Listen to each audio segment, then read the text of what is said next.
जय हिंद दोस्तों, मैं आप लोगों का स्वागत करता हूं। आज हम बात करेंगे यूपी पुलिस री एग्जाम जो होने वाला है। इसमें प्रैक्टिस सेट नंबर 5 पे हम लोग पहुंचे हैं। आज जो है मैं कल क्लास नहीं पाया। रीज़न ये था कि कल बारिश की वजह से थोड़ा सा बारिश ज़्यादा होगी, जिस वजह से समस्या आ गई क्लास लेने में। मैं पहुँच नहीं पाया अपने स्टूडियो को, ठीक है, इस वजह से क्लास नहीं ले पाया। आज हम बात करेंगे, आज 2 क्लास लेंगे। एक सुबह आज 7 बजे लेंगे और एक शाम को 4 बजे। आपको दो दिन का कवर कर देंगे, ठीक है। चलिए हम लोग जो प्रैक्टिस सेट नंबर 5 पे पाँच पहुंचे हैं।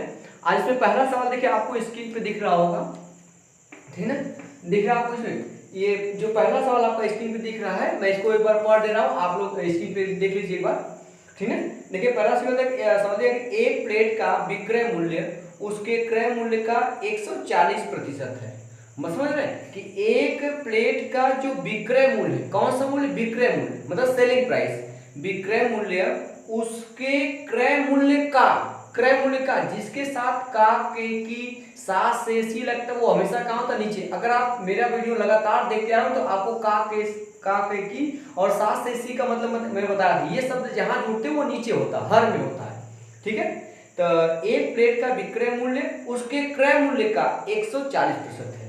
उसके क्रय मूल्य का 140% है। 140% का मतलब ये होता है, इसके बटा 100 कर दीजिए आप। 140 बटा 100 करिए, अगर देखिए तो ये कटेगा, एक जीरो से जीरो कटेगा। आप इसको 2 से काट लीजिए, 2 सत्ते 14, 2 पंजे 10, ये हो गया आपका। तो अब क्या कर रहा है कि जो विक्रय मूल्य है उसके क्रय मूल्य का, तो ये हो जाएगा आपका कास्ट प्राइस। क्रय मूल्य का जिसके साथ का लगा मिलता है वो नीचे होगा, तो इसका एक कास्ट प्राइस मतलब क्रय मूल्य। कौन सा मूल्य हो जाएगा? ये आपका क्रय मूल्य। जो विक्रय मूल्य है उसके क्रय मूल्य का 140% है, ये जो हो जाएगा ये आपका सेलिंग प्राइस मतलब विक्रय मूल्य। ये क्या रहेगा? विक्रय मूल्य हो जाएगा, ठीक है। अब आपसे कह रहा है, आगे चलिए, कह रहा है कि लाभ प्रतिशत कितना होगा। तो लाभ प्रतिशत हम निकालते हैं हमेशा क्रय मूल्य पे।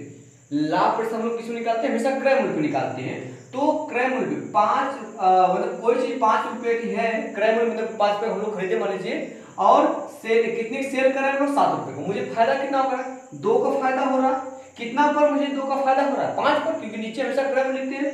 5 पर मुझे 2 का फायदा हो रहा है। इसको प्रतिशत में, या आपको पता है 1/5 कितना परसेंट होता है? 20%। 1/5 आपका 20%, तो 2/5 40% हो जाएगा। नहीं समझ आप इसमें 100 से गुणा करेंगे। 5 कम 5, 5 दूनी 10, 20 आया, तो 20 गुना कितना होगा? 40%, ठीक है। तो इसका सही जवाब क्या रहेगा आपका? विकल्प नंबर 4। समझ आ रहा? कोई दिक्कत नहीं है? आप स्क्रीन में आपको प्रश्न दिख रहा है।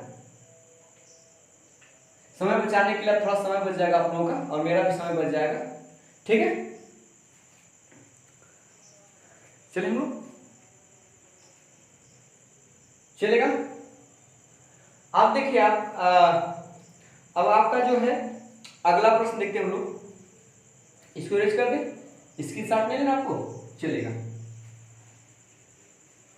चलेगा। अगला प्रश्न देखिए आप, ठीक है। क्वेश्चन नंबर 2 देखिए, आप स्क्रीन पर दिख रहा होगा। देखिए मैं पढ़ रहा हूँ, याद रहिए।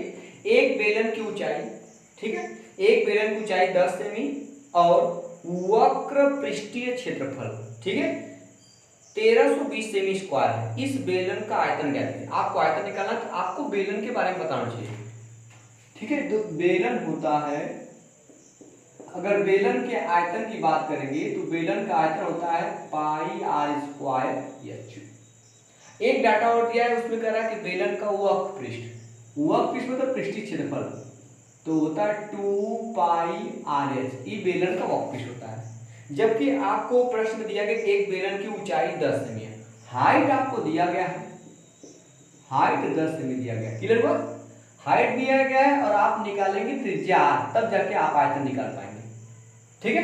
तो यहाँ से जो एच आर यहाँ से इस फॉर्मूले से निकालेंगे आप लोग, क्योंकि उसमें देखिए दिया गया है कि वक्र पृष्ठीय क्षेत्रफल 1320 दिया गया, तो इसका वैल्यू दिया गया है, तो 2 पाई आर एच का वैल्यू दिया 1320, दिख रहा आपको? तो आप इसको क्या करेंगे, देखिए ये चाहेंगे तो आप 2 हो जाएगा, पाई का मतलब 22/7 रख दीजिए आप, सही है। आर का मान आपको पता निकालना है नहीं है, और एच का मान आपको दिया 10 बराबर कितना 1320। देखिएगा आप एक 0 0 काट दीजिए आप, ठीक है। आप देखिए ये 22 छका 132 होता है, ठीक है। 22 पंजे 110, इसको काटेंगे करेगा 22 कम 22, 22 पंजे 110, अब 22 छका 132 तो 10 6 हो जाएगा, ठीक है। अब इसको 2 से काटेंगे, 2 3 कितना आएगा 6 और 7 3 21, मतलब जो आर का वैल्यू आ गया वो 21 सेमी आ गया। क्या आ गया 21 सेमी। आपको आपसे पूछ रहा है, देखिएगा जो सारे ऑप्शन दिए गए हैं वो आपके सारे ऑप्शन मीटर में दिए गए हैं, किसमें मीटर दिए गए हैं, तो हम जो आएगा जो मतलब जो वैल्यू आएगा वो हमारा सेमी क्यूब में आएगा, आयतन सेमी क्यूब में आएगा, तो उसमें हमको भाग देना पड़ेगा 1000 से, ठीक है। चलिए कितना भाग 3 बार, क्योंकि 3 सेमी सॉरी 100 से भाग देना पड़ेगा, 3 बार 100 से भाग देना पड़ेगा, क्योंकि उसमें 100 जो है वो 3 बार छुपा है, ठीक है। चलेगा तो यहाँ से हम इसको निकालते हैं आयतन। आप जानते हैं मैं बताया कि इसका आयतन पाई आर स्क्वायर होता है, पाई आर स्क्वायर एच होता है आपका, ठीक है। तो पाई का मतलब 22/7 रख दीजिए आप, आर का मतलब रखिए 21, 21 2 बार रखेंगे, देखिए 21 स्क्वायर ऐसे 21 2 बार रखेंगे, और आपका एच की वैल्यू कितनी देंगे 10 सेमी, ये 10 सेमी। तो जो हमारा जो आंसर आएगा वो सेमी क्यूब में आएगा, लेकिन आपका देखिए सारा आंसर दिया मीटर क्यूब में, इसलिए ये जो पूरा वैल्यू आया वो सेमी क्यूब में आया है। इसलिए क्या करेंगे, अगर एक बार सेमी होता है तो हम 100 से भाग देते हैं, लेकिन इसमें सेमी 3 बार छुपा हो, आयतन में सेमी 3 बार छुपा होता है, इसलिए हम 3 बार 100 लिखेंगे। कितना बार लिखेंगे 3 बार 100 लिखेंगे, कोई दिक्कत नहीं है आपको, ठीक है।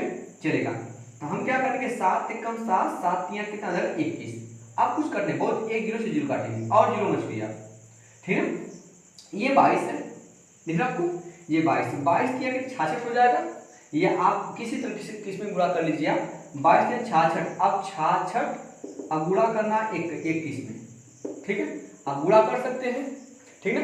अच्छा एक बार देख लीजिए उसमें सारा सबका इकाई अंक देखिए क्या है, सेम के अलग अलग है, देख लीजिए एक बार सबका इकाई अंक देखिए एक ही, ये पहले वाले का 8 है, दूसरे वाले का 8, तीसरे वाले का 6, फिर चौथे वाले का 6 है, इसलिए हम दो दो मिल जा रहे हैं, इसलिए पूरा गुणा कर लेते, क्या दिक्कत है, ठीक है। देखिए 6 एकम 6 6 के 12, यही तो इस 6 का गुणा करने पर भी आएगा 6 एकम 6 6 के 12, जोड़ते कितना आ रहा देखते हैं, ये 6 हो जाएगा आपका, मतलब 6 2 8 हो जाएगा, और 2 1 3 आप 1386। अब देख लिए अब दशमलव में जाए, चलो 1386 किसमें दिया, देखिए दिया किसी में 1386 देखिए सब में दिया गया, लेकिन अभी जीरो हमारे पास कितना बचा, 1 2 3 4 5, तो हम 5 अंक जीरो लगाएंगे, पीछे 3 1 अंक 2 अंक 3 अंक 4 अंक 5 अंक, मतलब आपका जो आंसर आएगा 0.0136।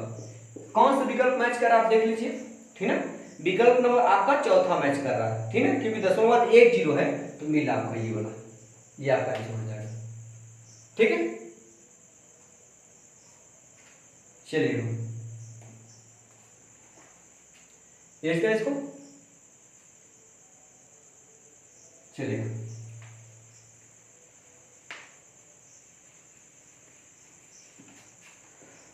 चलिए हम लोग अगले प्रश्न बनाते हैं, देखा जाए चलेगा।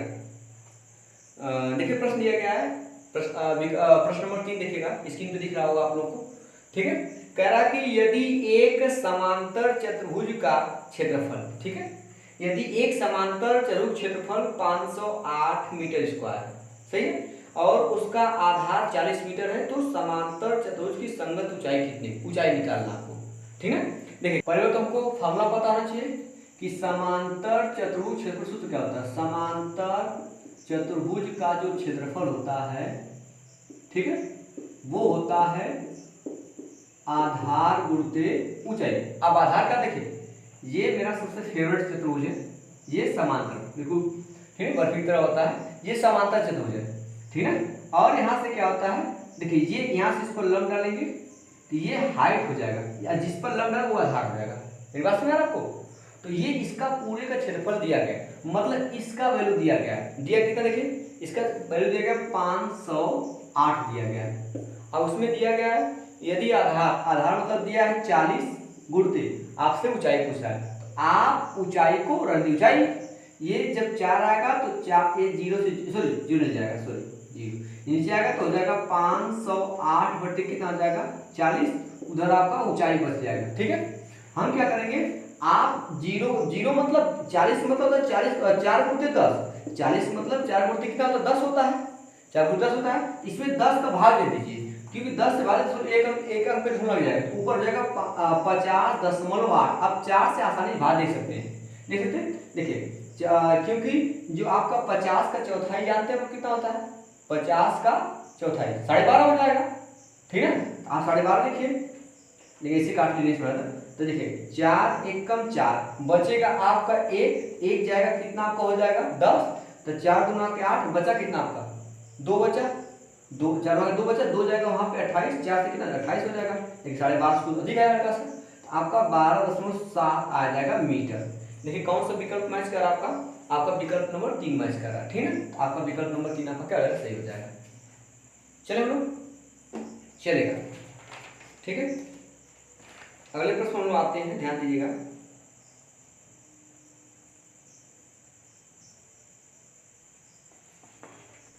चले इरेज कर दे इसको हम लोग, चलेगा।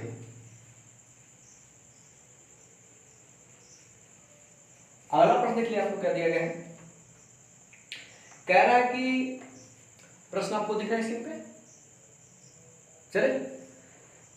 एक वृत्त की परिधि एक समबाहु त्रिभुज के परिमाप के बराबर है, ठीक है। और यदि वृत्त की त्रिज्या 84 सेमी है तो समबाहु त्रिभुज की प्रत्येक भुजा की लंबाई कितनी होगी।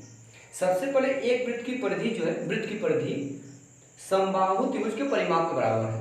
तो परिधि का मतलब क्या होता है, उसके बाहर की जो माप होती है परिधि होती है, ठीक है।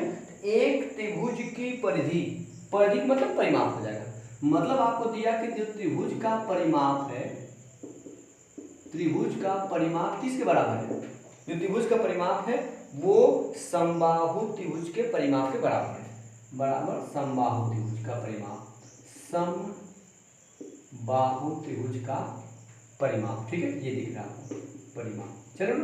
अच्छा परिमाप को देखिए, ये आपका जो है ये आपका सर्कल हो जाएगा, सॉरी त्रिभुज, इधर त्रिभुज दिया गया है ना, सॉरी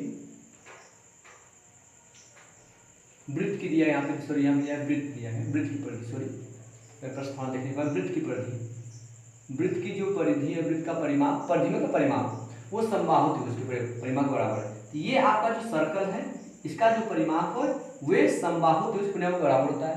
तो वृत्त की परिधि होती क्या है, 2πr, यही तो होती है 2πr। और इस त्रिभुज का परिमाप ये भी समबाहु है, तो तीनों भुजा पे हो मतलब 3 हो जाएगा आपका, माने इसकी साइड ये है तो 3 हो जाएगा आपका, क्लियर। अब उसमें एक चीज दिया देखेगा, यदि वृत्त की परिधि 84, वृत्त की त्रिज्या 84 सेमी है तो त्रिभुज की प्रत्येक भुजा की लंबाई, तो इसकी त्रिज्या 84 आर मान दिया गया, सॉरी पाई का मान बाई बटे कितना था 7, और उल्टे आर का मान दिया गया 84, इधर हो जाएगा आपका 3a, इसी एक वैल्यू निकालना है।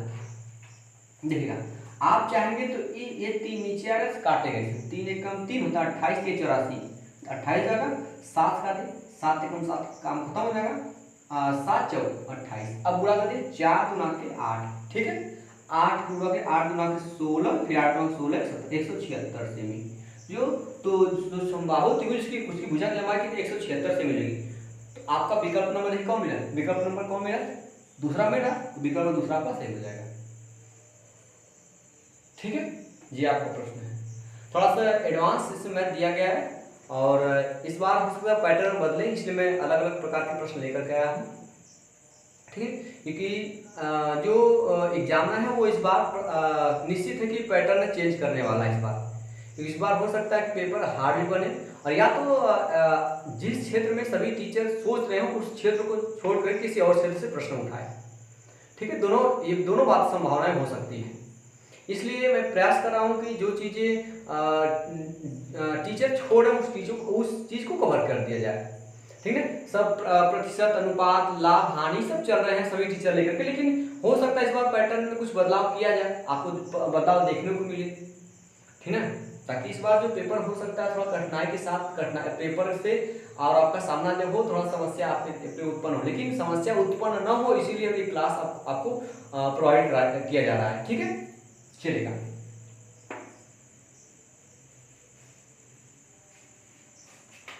चलेगा अगला प्रश्न लिखेगा, कि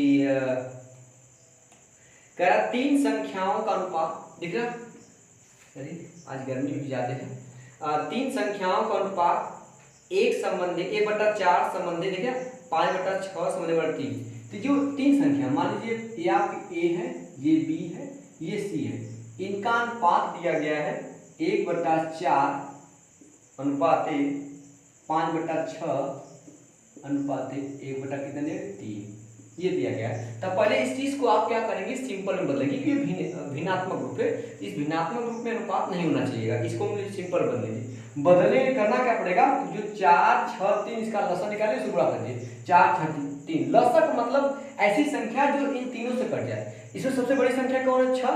6 को लीजिए पहले, 6 4 से नहीं कटने वाला, 3 से कटेगा चलेगा, लेकिन 4 से कटेगा। आप 6 गुना करिए, 6 गुना 12, देखिए 12, देखिए आपका 4 3 12, 6 दूना 12, 3 चौके 12, इसका लसक है 12। इसमें जब 12 से गुणा करेंगे आप, ठीक है, तो तीनों 12 गुणा होगा, तो 12 यहाँ पे आएगा, सही है। तो 12 से 4 जो 12 कटेगा, 4 3 12, यहाँ 3 हो जाएगा। और ये 12 जब यहाँ जाएगा समय गुणा होगा, तो 6 दूना 12, 2 आएगा, फिर 2 पंजे 10, फिर यहाँ पे 12 आएगा, 3 काटेंगे, 3 चौके 12, क्यों 4। ये मेन अनुपात ये है, ए बी सी में या तीनों संख्याओं में अनुपात ये मेन है। वो तो आपको उलझने के लिए दिया था।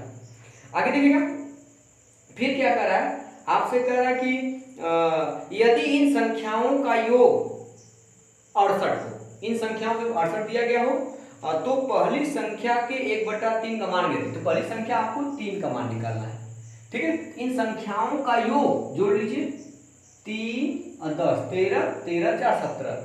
इनका इसका मान कितना दिया गया आपका, 68 दिया गया, 68 दिया गया। ये कितना का मान, ये 3 सबको जोड़ेंगे 17 आएगा, आएगा 17। ये 17 का मान दिया गया था, 17 चौके 68, ये 4 हो गया। तो आपसे कह रहा है कि इस संख्या जो ये तो अभी 1 यूनिट का मान आया है, आपको जो पहली संख्या है, क्योंकि एक बल निकालना है, ए का मान 3 यूनिट है, तो 3 गुणा करेंगे, ये हो जाएगा, ये आपका ए का वैल्यू हो गया 4 × 3। आप गुणा मत करिए, आगे देखिए फिर कह रहा है कि पहली संख्या ए, पहली संख्या 4 हमारा ये यूनिट आया, 1 यूनिट आया था, 17 चौके 68, 4 जो 1 यूनिट का मान आया था, आप 3 यूनिट का मान पूछा है, ठीक है। इस जो ये ए मिला, इसका 1/3, 1/3 करें, 1/3 निकाल लीजिए, ये 3 3 चला जाएगा, क्या आएगा आंसर सही, ए 4 इसका सही हो जाएगा, ठीक है। इसका देखिए आंसर कौन सा हो जाएगा आपका, देखिए विकल्प नंबर 4 क्या सही है, ठीक है। दिख रहा है आपको, कोई दिक्कत तो नहीं है आप लोगों को, चलेगा।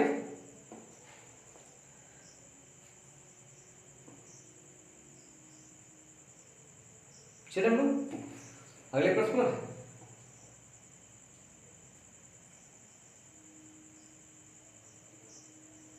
चलिए ध्यान दीजिए, चलेगा। ये अगला प्रश्न आपके स्क्रीन पर दिख रहा है, एक बार आप प्रयास करिए लगाने का, तब तक मैं पानी पी लूं, ठीक है।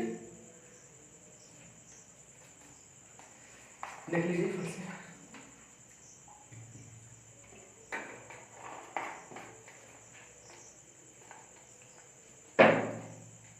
चला जाए, आया किसी बच्चे का,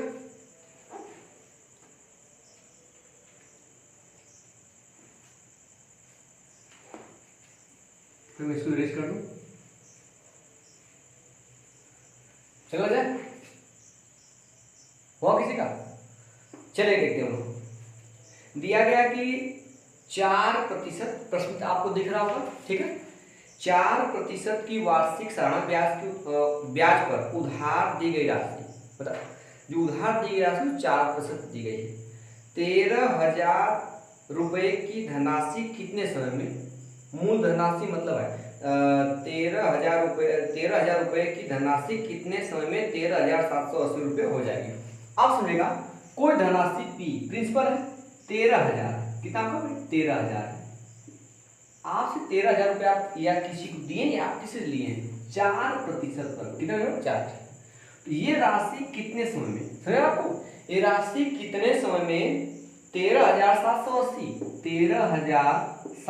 रुपया हो जाएगी। तो आप सोचिए 13,000 रुपया और 13,780 रुपये हो गए, ब्याज मिला कितना, ब्याज मिला 780 रुपया, कितना पर आपको मिला 13,000 पर मिला।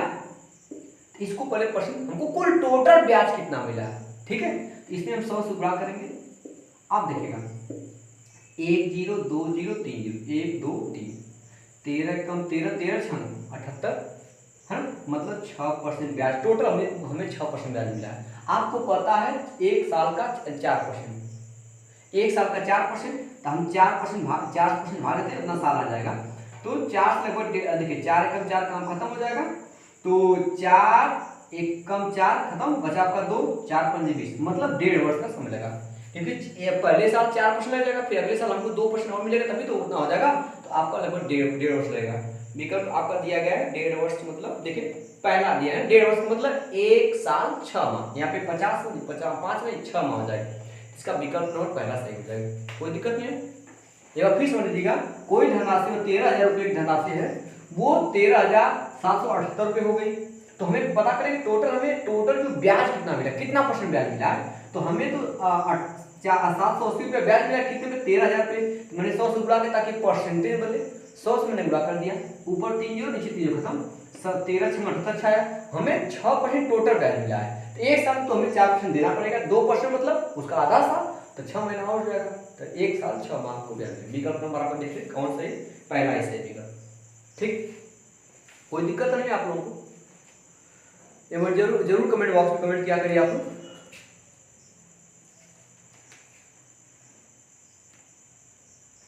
चला जाए,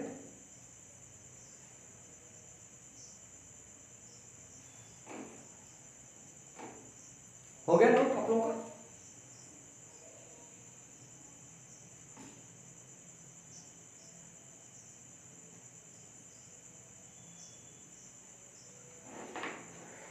चलेगा। और देखिए बैटरी भी लो होने वाली है। आज की क्लास यही ड्रॉप करता हूँ, और शाम को आपको क्लास प्रोवाइड हो जाएगा आपको। चलिए आज के लिए इतना ही, और ये क्लास मैं यहीं पे स्टॉप करता हूँ क्योंकि बैटरी थोड़ा सा लो होने वाली है। और मैं शाम को 4 बजे फिर मैं जो है प्रैक्टिस सेट नंबर जो है 5 या 6